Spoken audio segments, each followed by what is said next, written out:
Hi guys and welcome back to the channel. Today I've got two replays in the Italian tier 10 medium tank, the Progetto 65. Now this is a tank that, honestly, I've always loved. I've always loved this tank. The reload's a bit long, but at the same time, I think it's one of those tanks that lost a bit of shine with 6.0 for me, because the one thing that this tank had was an absolutely phenomenal gun. And I mean, for me, this gun, it was a complete flip to the standard B, right? Because the standard B, for me, the gun just didn't behave, ever. If it could miss, it would, and it was deeply frustrating. This tank hit everything I could ever ask it to hit, and I loved that. It meant that it was super accurate, the camo was pretty nice, the mobility on it is pretty damn good, and the only thing that truly let it down was the DPM. Add to that, it's a tank with no armour that has armour. And I can hear you all going, oh, that doesn't make sense. Well, yeah, no, it does. Hear me out. Batchat. Batchat is always the example. It's a tank that randomly bounces quite a lot of shots, and it has absolutely no armour. And the reason for that? Angles. This tank has angles on its upper plate, which mean that there's a fair few times where you just bounce shots that you really, really shouldn't. And it's the same on the turret. You bounce shots that you really, really shouldn't. And you go, oh, okay. But you shouldn't expect to bounce shots. And that's where the Batchat type armour is, right? Is that you can bounce shots, but never expect to. Because the moment you try to expect to bounce a shot, it's not going to bounce. Everything will pen you. By the way, the devil's number's up there right now. We are the devil, confirmed. Anyway. So yeah, the Progetto 65 is one that I've always loved. Because it's got great mobility, good camo, fantastic gun handling, and the auto-reloading system as well. Even though this obviously doesn't have the best reload in the universe, the auto-reloading system is a hell of a lot of fun to use, because you get the ability to just decide to be single shot or to do something like that. And that's where the camo is fantastic on this tank, because that's a Waffle Panzer IV. He has 410 meters view range. He has really good view range, and he just could not see me firing there, which is beautiful.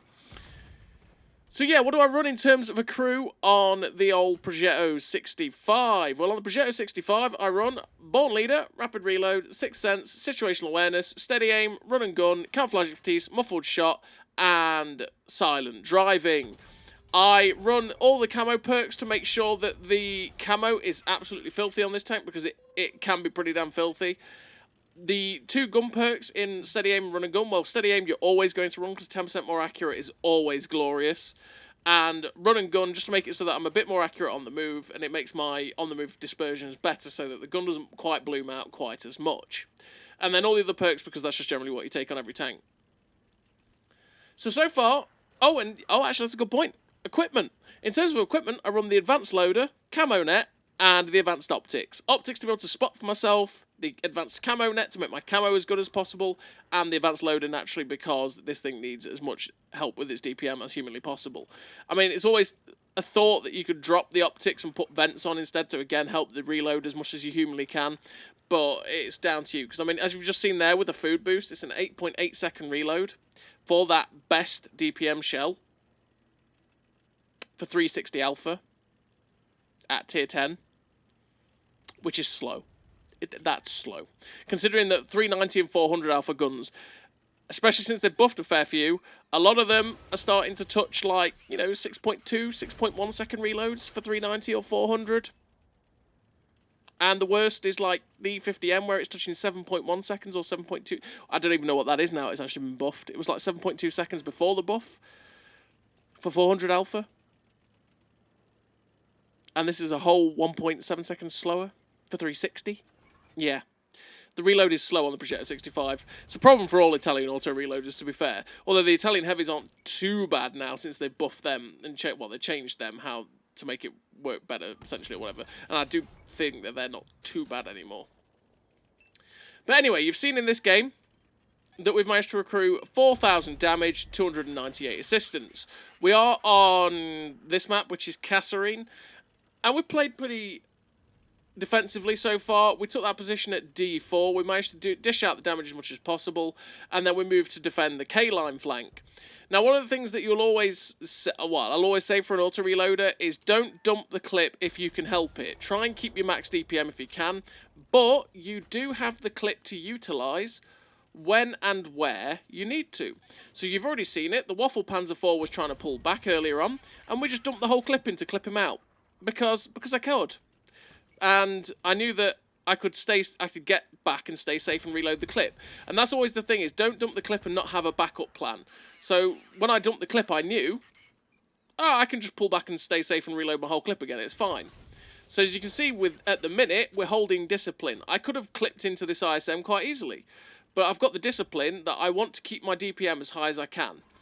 And only realistically when I can kill him in 2 shots will I probably do the double tap. It's just, you've really got to, with the auto reloaders, you really have to manage yourself. You really have to manage your playstyle. You really have to manage how you're using your shells. And as you can see, we end up tracking the ISM there, and I decide, you know what, screw it. I've bounced enough off this guy, I'm going to try and finish him off. He manages to snap a shot into me, but he ends up getting shut down before I can get that second, or well, third shell into him to shut him down. We're just waiting for the reload currently again to get back to that max DPM before I go after the SDRVK and try and get rid of them. But I can also poke over here and start getting shots at this AVRE, and it's always great to get rid of an AVRE. Unfortunately, we bounced on the side of his turret there. Really awkward shot we took. But now, again, this is where we're just going to dump the clip, because I want to get the kill on that AVRE. I want to get rid of that AVRE, because it's always satisfying getting rid of those bloody things. And we do manage to get rid of the AVRE. That puts us on to 2 kills with 6k damage, 658 assistance. And now we're going after one of the last 2 tanks alive, and the other tank is a TD that's being swarmed by 2 heavies right now. So what I'm trying to do is take a bit of a long way round and just wait for my shell to get in, because once I get this second shell, I should hopefully be able to double tap this SCRVK. So we get one in, ram him, and it's like, yes, now I can kill it.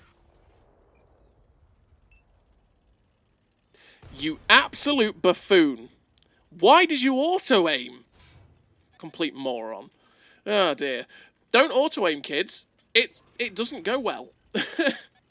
And unfortunately, we bounced off his turret with the auto-aim, and as you can see, I was a little bit frustrated with myself. But we do manage to finish him off. It is what it is. We played it perfectly up until the auto-aim into the side of his turret. And finished with 3 kills, the ace tanker, the sniper, the high caliber, 1630 base XP with 6.7k damage. A really nice game for the Italian tier 10 medium tank, the Progetto 65. And yeah, we could have finished that off a little bit quicker there if we'd just not potato-aimed. We did it. We played it right. We had 2 shells left. I knew I couldn't kill him with 2. All I had to do was kill it, shoot him once, ram him, and then finish him off with the second. And because we potato-aimed it and just hit him in the turret, it meant, yeah, we ended up having to take a hit. Luckily, the guy was firing HE, so it wasn't doing any damage to us anyway. And then we got to finish him off. But we're on to the second replay, and we're on to a map that is not the Progetto 65's forte, and that is Himmelsdorf. So on Himmelsdorf, I'm basically going to go to the top of the hill and see if we can try and win the hill and then get shots down into the middle. It's basically the play. And you know that fantastic camo I was talking about? Yeah, you can't really use it too much on Himmelsdorf because we do have 274 metres of steel concealment with this build. But fat lot of good that is on Himmelsdorf. It's really helpful. That lot of good by 512 metres of view ranges on Himmelsdorf with this setup as well. We're really going to have to get into the brawling playstyle. But the auto-reloader does help a little bit with that capacity to get into a dogfight. You don't have the DPM for the dogfight, naturally. But you have the ability to, when you do get rushed, be able to drop clips, you know, be able to have the flexibility to decide, okay, no, I need to get rid of this guy, right? And you can just start dumping the clip. As you can see, we've managed to get to a position now where we are up on top of the hill and we've got shots down into these guys in the middle. We have a IS-7 with us, we have 2 heavy tanks that are climbing on the 0 line, and there's only been 1 TD spotted so far that's on top of the hill at G0. We're just waiting for this 113 to... Wow, that was awful. Jesus. Wow, okay. Well played me. Well played. But yeah, we were waiting for the 113 to pull back, and I I don't know. I don't know what that shot was. That was awful. But we missed it. Now the mouse drives out sideways on. It's like, thank you, mouse. And okay, I suppose this is where the camo is really helping us as a Progetto 65 because we aren't getting spotted when we're shooting these blokes, which is very, very tasty. And the mouse he nearly gave us a shot there. And now the 113 is giving us his ass. We get the shot into his back drive wheel, and we end up getting spotted, finally. Okay, what was different there? I'm not too sure, but we got spotted, finally. I'm not too sure, unless that other 113 had better view range or something, who knows. That mouse is being so teasing right now. And I decided, okay, I can't just keep sitting here waiting for these guys to give me shots. I'm going to have to pressure the hill. My 2 heavy tanks are currently pressuring the other guys. So you know what, we're going to poke over? English, it's hard. We're going to poke over and try and get some shots into the Gorilla to distract. But, well, they're not bothered about me, and I missed. We get 1 shot into the machine, and I'm deciding, okay, you know what, I want to clip this guy out. That's 1 tank out of this fight. Now we're reloading. I'm not going to dump right this second, but I'm thinking, oh, do I, don't I? No, okay, the Gorilla's looking at me. I don't want to take the tag from the Gorilla, and I may as well wait for my full DPM to come in, because then I can try and double tap the tortoise possibly and get rid of the tortoise, and then whittle down a lot of the health of the Gorilla for my friends to then come along and finish him off. So as you can see, we're just looking for the shot into the side of the tortoise. Can't quite feather it, but there we go. It's because we were shooting through a destructible car. We get 1 shot through the side of him there, and now we're waiting for the reload to come in so we can just finish him off, because then that's another tank out of the game. The tortoise ends up penning us, and unfortunately that shot goes who knows where. We ended up missing the tortoise there, but the T-58 Heavy drives round and finishes him off. Now we are 3 tanks against 1 against this Gorilla, and this Gorilla is probably going to get deleted. So you know what? We're just going to try and finish him off. We get 1 in, just waiting for the intro clip, get 2 in, and shut down the Gorilla. We're up to 2.4k damage, and once again, we're going to kind of just wait for the reload to come in a little bit, and then see if we can get some cheeky shots down into the guys along the G-line. If we can. But I want the full reload again. I don't want to be sitting with firing on 3 or something like that. So this mouse is perfectly driven out sideways on for us, and thankfully we managed to get a shot into his side before he pulled back. Once again, waiting for our DPM, because this 113 is giving us his cupola. Quite easy to pen if we can. No, we're ricochet. You can actually pen the cupola, especially looking down on it, but because we've got APCR, we must not have hit the cupola and ended up ricocheting.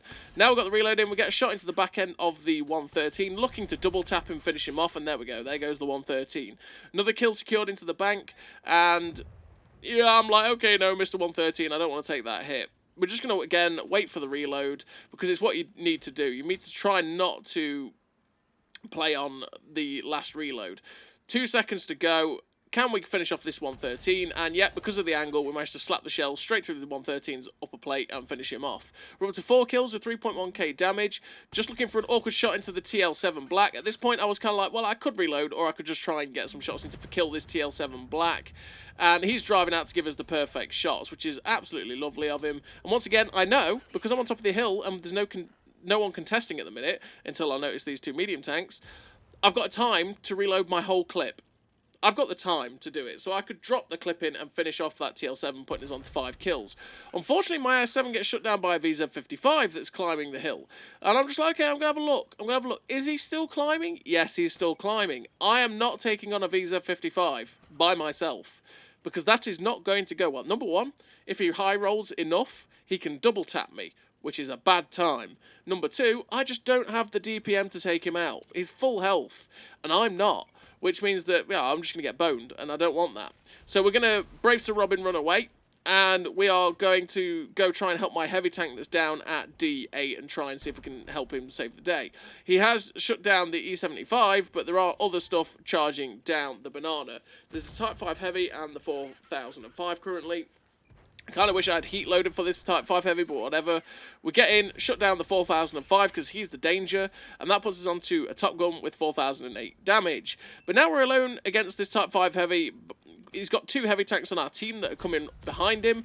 I try and get the shot in to track him, because then my friends, the 2 heavy tanks, can try and shoot him in the ass, but it doesn't quite work out. I try and go around him, but he rams me. That's really quite awkward, because now I don't have the hit points to take the hit. But we start hugging his side, because that's the only thing I can do. And I just decide, okay, I have to try and dump the clip here. We realise that we can't quite kill him in 1 shot, so I'm just going to drive around and try and be cheeky and wait for my shell to come in so I can shut this guy down. So we managed to get the 2 shells in. We get a shot into his side, and then the I-7 shuts him down. But that puts us on to 5.3k damage with 6 kills, and we're on the right side of this Type 5 heavy now. Because if they're going to come charging off that hill, we've got a big Japanese heavy tank wreck to hide behind. So once again, we're just going to wait for the reload, and I'm like, okay, he's going to get away. I need to just fire there. I kind of wish I'd waited, because I could have actually got the double tap off on that T62A, which would have been great. But we are stuck in a slow reload. The longer these guys are leaving it, though, to attack me is better, because I'm getting more DPM the longer they leave me. But I decided, no, I'm not going to face that 430U and T62A there, because it's going to turn into a game of peekaboo. So what I want to try and do is angle to see if I can get a different angle at the 430U. So try and see if I can get some shots down the 6-7 line, maybe. So we're just going to have a look through the window, see if these moved off over here, because, well, there was no one. And in fact, the 430U was actually flanked around to try and get behind us. And we just missed him by mere seconds there. That was literally pure bad luck that we missed him.